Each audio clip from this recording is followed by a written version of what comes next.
68 թվական Քրիստոսից առաջ գարուն Կորդուքից դուրս եկան հռոմեական ուժերը եւ Լուկուլոսը նրանց հավատացրել էր, որ մենք գնում ենք դեպի հայկական Կարթագեն, արտաշատ մայրաքաղաքը։ Հռոմեացիները չէին մոռանում, որ այս քաղաքը հիմնել է Հանիբալը, որը ապաստան էր գտել Արտաշես առաջինի մոտ։ Եվ սկսեցին շարժվել, բայց այս անգամ տեսան բավական ուժեղ դիմադրություն։ Նրան կրնկակող հետապնդում էր հայոց բանակը, կտրելով նրան մանևրելու հնարավորությունները, մատակարարման հնարավորությունները, տակտիկական վարժությունները, անընդհատ ոչ մեծ ջոկատներով հարձակում էին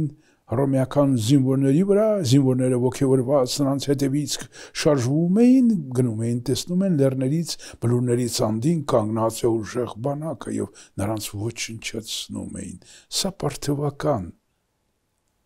ռազմավարություն է, որ հետագայում պետք է Կրասուսի դեմ օգտագործվի ավելի մեծ ծավալներով։ Մի խոսքով հռոմեական զորքը սկսեց տանել պարտություններ, կորուստներ, սկսեց զգալ մատակարարման, պակաս, եւ այս բոլորը աստիճանաբար զինվորների շրջանում սկսեց դժգոհություն, խռովություն, զորքը կամաց շարժվեց դեպի Արացանի գետը եւ աշնան սկզբին Արացանի ափերի մոտ տեղի ունեցավ ճակատամարտ, որի մասին այնքան էլ չեն սիրում հռոմեական հեղինակները խոսել։ Դիմացից հարձակվում էր Միրդատ եւ Պատորը, թիկունքից հարձակվում էր Տիգրանը։ Նրանք պարտության մատնեցին հռոմեական զորքին, եւ այդ զորքը ոչինչ հարմար չգտավ, քան նահանջելու դեպի Մծբին։ Նրանք կարողացան գրավել Մծբին եւ կոոպտեցին մեծ գանձեր, բայց ավելին նրանք ոչինչ չկարողացան անել եւ հետագայում էլ հաջորդ տարին ստիպված էին թողնել մեծ հարքի սահմանները եւ հեռանալ։ Հռոմում այս մասին իմացան։ Հռոմում սկսեցին քննարկել այս խնդիրը, ժողովրդական տրիբունները սկսեցին բաց աշխարհաժողովում եւ հռոմեական ֆորումում սկսեցին խոսել այն մասին, որ այս զորավարի իրավունք չուներ պատերազմ վարելու Հայաստանի դեմ, ինչպես ասել ենք նախորդ դասախոսության մեջ, այդ բանը հաստատում է եւ Կիկերոնի երկու ճառերով։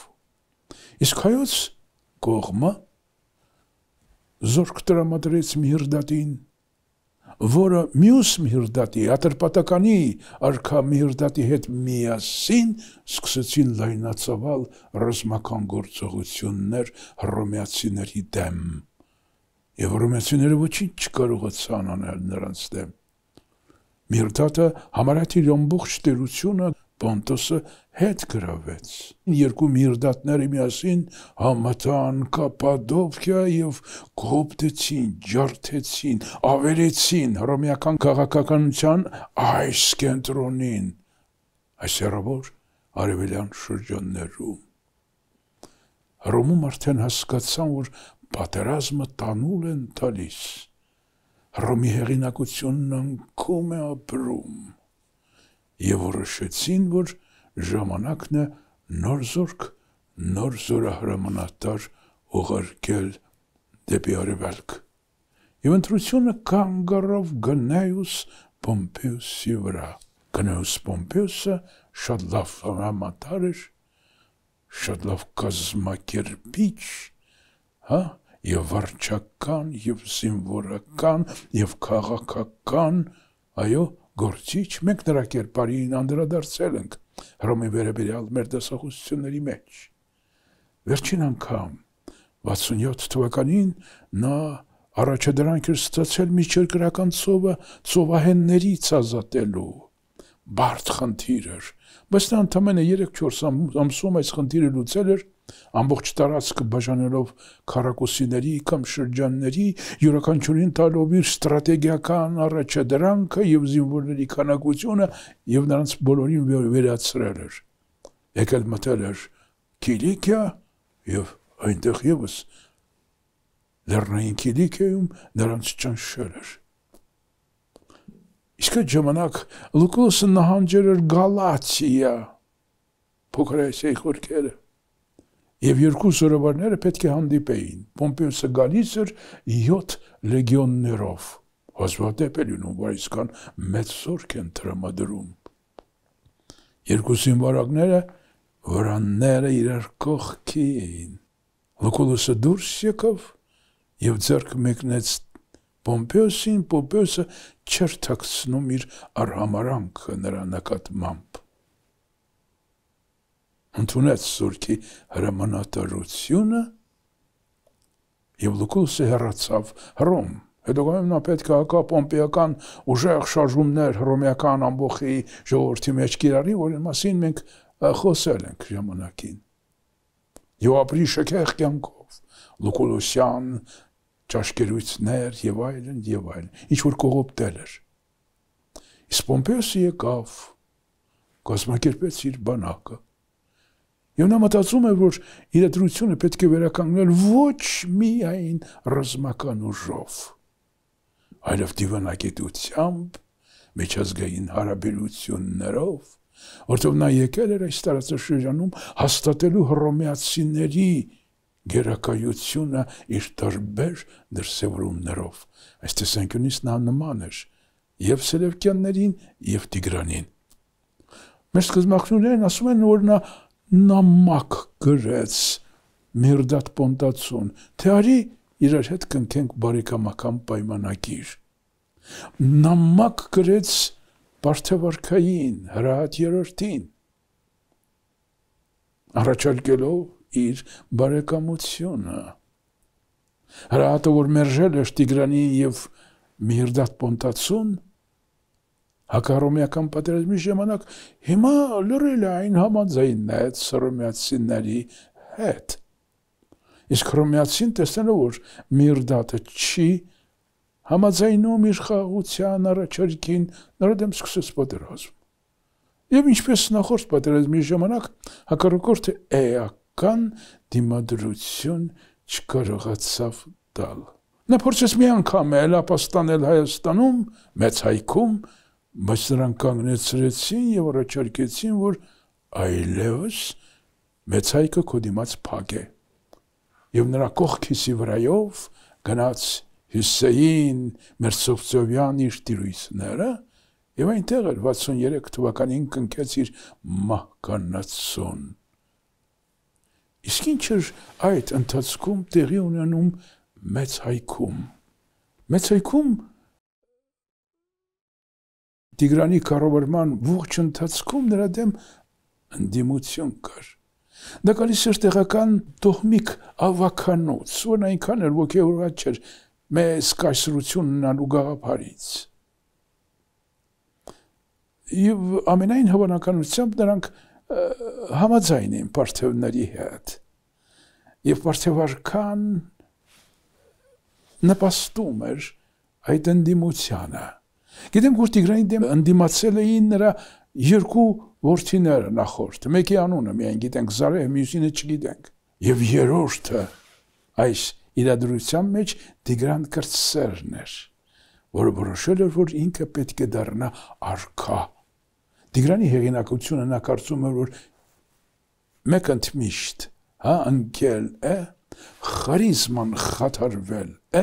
տերության տարբեր հատվածներում հակատիգրանական ելույթներ էին տեղի ունենում, եւ նա որոշել էր իշխանությունը վերցնել իր ձեռքը, ամուսնացել էր Հրահատ երրորդի դստեր հետ, եւ նրանց բանակը համատեղ մտել էր Մեծ Հայքի տարածք, եւ եկել եւ հասել էին մինչեւ Արտաշատ։ Տիգրանը, որ ապաստանել էր լեռներում, վիրքի ուժերի օգնությամբ եկավ եւ ջարդեց նրանց ուժերը։ Բարթև արքան զգալով, որ այս ձեռնարկը հաջողություն չունի, թողել եւ հեռացել էր։ Իսկ այս երիտասարդ, չենք խոսում ասել ավանտյուրիստը, Տիգրան Կրսերը, որոշեց իր բախտը այժմ փնտրել հռոմեացիների մոտ։ Եվ նա գնաց եւ ներկայացավ Պոմպեոսին, ներկայացրեց իր գործը, եւ Պոմպեոսը կարծես թե համաձայն էր նրան, կարծես թե համակրում էր նրան, եւ այս երիտասարդը սկսեց առաջնորդել հակառակորդին դեպի Մեծայքի տարածք։ Եվ 86 թվականին հակառակորդ ամենայն հավանականությամբ աշնան սկզբին էլի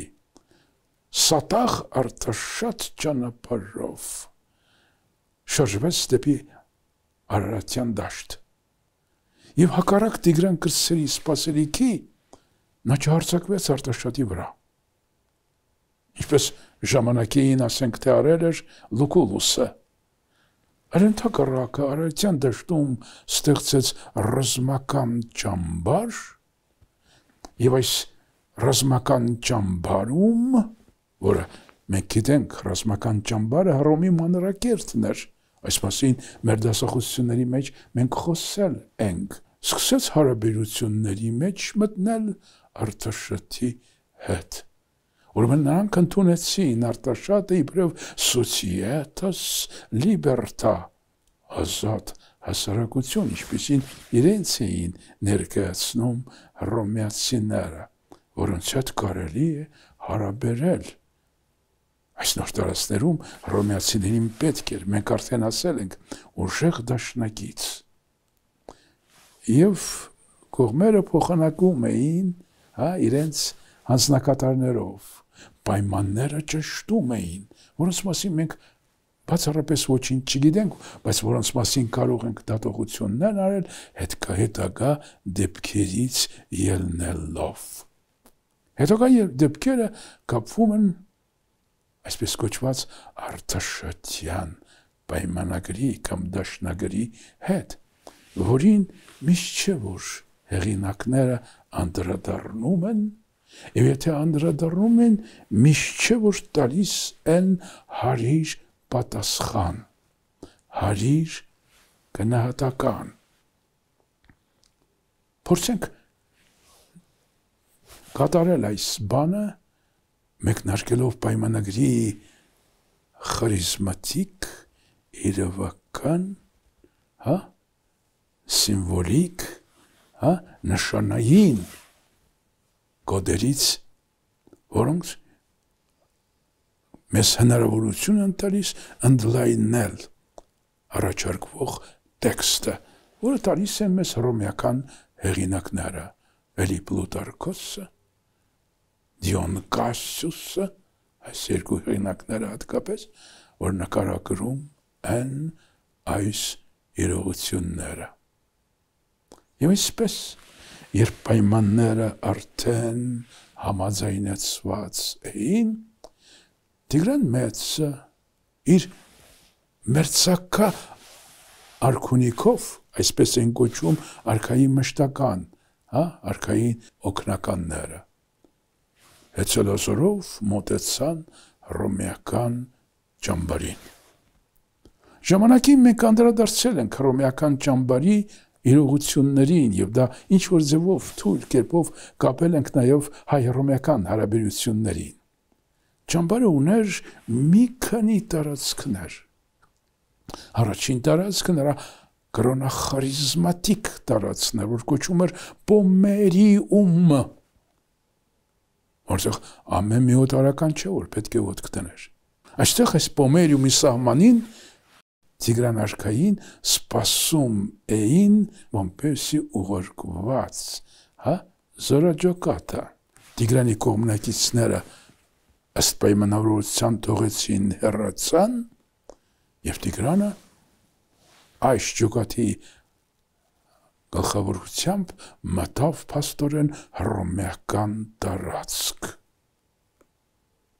Իսկ հռոմեական հեղինակներն ասում են, որ հայկական այսպես ուժերը տեսնելով հռոմեացիների փառքը եւ չգիտեմ սպառազինությունը վախեցան եւ հետ փախան։ Էլի քարոզչական իրենց հնարքներով են ներկայացնում դրանից մի 200 տարի անց գրած հեղինակները։ Տիգրան անցավ այս Պոմերիումի տարածքով եւ մոտեցավ հռոմեական ճամբարի դարպասին։ Ասել ենք ճամբարը ուներ իր պատերը, խրամը եւ 4 դարպասները։ Երկու պողոտաներ գալիս էին եւ խաչվում էին միմյանց։ Ահա դարպասի մոտ Տիգրանին մոտեցան Պոմպեոսի երկու լեգատները, հանձնակատարները եւ ասացին, որ պետք է իջնես ձիուց։ Մենք գիտենք Հռոմում ոչ ոք ձի չէր քշում, եթե ծայրահեղ մի պարտականություններ չէր կատարում։ Երկրորդ ասեցին, զենքը պետք է հանձնես։ Եվ Տիգրանը կատարեց, որտեղ Հռոմում ոչ ոք զենք չէր կրում։ Հռոմը ապառազմականացված տարածք էր։ Պոմպեոսը եւս, իր հրամանատարները եւս, զինվորները եւս այստեղ զենք չէին կրում։ Ոստի այստեղ ստորացման ոչ մի երանգ չկար։ Նա իջավ ձիուց եւ սկսեց քայլել Բողոտայով, որ տանում էր դեպի հրապարակը, սա հռոմեական ֆորումն էր ըստ էության, բայց հեղինակները նշում են, որ հայոց արքան կրում էր իր թագը, որ բաղկացած էր երկու թագերից, մեկը Թիարա օրտա, այն բարձր խույրը արքայական, մեկը արքայական դիադեման, ապարոշը, ժապավենը։ Տիգրանի գլխին էր, եւ Տիգրանը գնում էր։ Այստեղ մի րոպե պաուզա տանք եւ ասենք, որ այս թագերը ինչ իրավական, քաղաքական իրողություններ էին պարունակում։ Շատ լավ ուսումնասիրություններ կան ապարոշի դիադեմայի նկատմամբ։ Ապարոշը գրում էին հելենիստական արքաները, որոնք միջազգային հարաբերություններում ներկայանում էին իբրև ինքնիշխան, սուվերեն կառավարիչներ։ Իսկ խույրը ամենայն հավանականությամբ արքայի իշխանությունն էր իր երկրի ներսում եւ հատկանշում էր նրա կապը աշխարհաժողովային ավանդույթի հետ։ Ուրեմն երկուսն էր իր գլխին, Տիգրանը գալիս է հռոմեական ճամբարի հրապարակ։ Ասենք, որ ըստ Պոլիբիուսի հռոմեական բանակը, լեգիոնը, Հռոմի մանրակերտներ մեկ այլ առումով եւս։ Զինվորները ներկայացնում էին Հռոմի ազգը, աշխարհաժողովը, սպայակույթը ներկայացնում էր հռոմեական ցերակույթը կամ սենատը, զորահարամանատարը ներկայացնում էր հռոմեական գերագույն պաշտոնյային, կոնսուլին։ Եվ այսպես Տիգրանը մոտեցավ, բարձր գահավորակի կանգնած էր զորքը եւ բարձր գահավորակի վրա նստած էր Պոմպեոսը։ Գահավորակի մասին ենք մի ժամանակի շտեկել, որ սա Սելլա Կորուլիսն էր, որը մատնանշում էր իշխանության գերագույն աստիճանը Հռոմում, կառուցված էր ոսկուց եւ փղոսկրից։ Տիգրանը մոտեցավ, խոնարհվեց եւ Պոմպեոսին հանձնեց իր ապարոշը, գլխին ունենալով իր խույրը։ Պոմպեոսը տեղից վեր թռավ, ողջակուրեց նրան, վերցնելով նրա ձեռքից նրա դիադեման ապարոշը նորից կապեց։ Այսինքն սա նշանակում է, որ ճանաչեց նրա սուվերեն իրավունքը միջազգային հարաբերությունների մեջ։ Սա մեր գուշակությունը չէ, քանի որ դրանից հետո զորքը իր աղաղակներով հաստատեց այս քայլը եւ Պոմպեոսն էլ հայր բառերով, իր ձևակերպումներով տվեց դրա մանրամասն։ Ինչ էր ասում։ Նա ասում էր, որ Տիգրանը ոչ միայն չի կորցրել իր թագավորություն, իր դերությունը, մեծ հայքը, այլև ստացել է հռոմեացիների բարեկամությունը։ Այստեղ վերջացավ այս հարաբերությունների առաջին շրջափուլը։ Երկրորդ շրջափուլը Պոմպեոսը եւ իր կողմնակիցները կազմակերպեցին խնջույք։ Այսինքն սպայակույտը եւ զրահրամանատարը։ Եթե Հռոմի վրա զուգահեռենք, կստացվի, որ Տիգրանը այցելեց Սենատ, որտեղ պետք է մանրամասները քննարկվեին պայմանագրի։ Պայմանագրի մեջ մտցում, որ ծոփքը էլի անջատվում է մեծ հայքից, ոմանք ասում են, որ նաև դրա հետ մտնում էր նաև կորդուկը, բայց հստակ տեղեկություններ չունենք։ Եվ այնտեղ պետք է թագավորեր Տիգրան կրտսերը, Տիգրան մեծից հետո, նա կստանար ամբողջ մեծ հայքի արքայության թագը։ Այնուհետև ասում էին, թե ռազմատուգանքի խնդիրը, դա շատ կարևոր էր։ Հռոմեական սպայակույտը պահանջում էր մեծ հայքից 6000 տաղանդ, առերի գումար էր։ Հիշենք, որ Կարթագենը տվել է 9000, Սելևկյան տերությունը 12000, Տիգրանից պահանջում էին, Եվ արդեն Տիգրանը բարեկամն էր հռոմեական, նրանցից ոչ մեկը նախորդներից բարեկամ չէր դառել։ 6000, բայց մի նյուանս կար այստեղ, որ այդ գումարը վճարելու էին ծոփքի գանձարանից։ Այսինքն մեծ հայքը ֆորմալ տեսանկյունից ռազմատուգանք չէր վճարում։ Տիգրանը իր կողմից իբրև բարեկամ, բարեգործ, մենք ասել ենք, հռոմեական զինվորներին սկսեց նվիրատվություն անել զինվորներին, սպաներին, բարձր, տրիբուններին, մենք ասենք գեներալներին, բոլորին, ինչպես, բարեկամն է անում մյուսների նկատմամբ։ Շատ տարօրինակ է այս պայմանագրի մեջ կային կետեր, որ պետք է հետագայում երևային, բայց Տիգրան կրտսերը չընդունեց այս պայմանագիրը, մտածում էր, որ իրեն խաբել են։ Մանավանդ այդ ռազմատուգանքի պահը։ Այստեղ եւ Պոմպեոսը եւ Տիգրանը նրան չներեցին։ Նրան Պոմպեոսը վերցրեց իբրև ռազմագերի եւ իր հետ պետք է տաներ Հռոմ,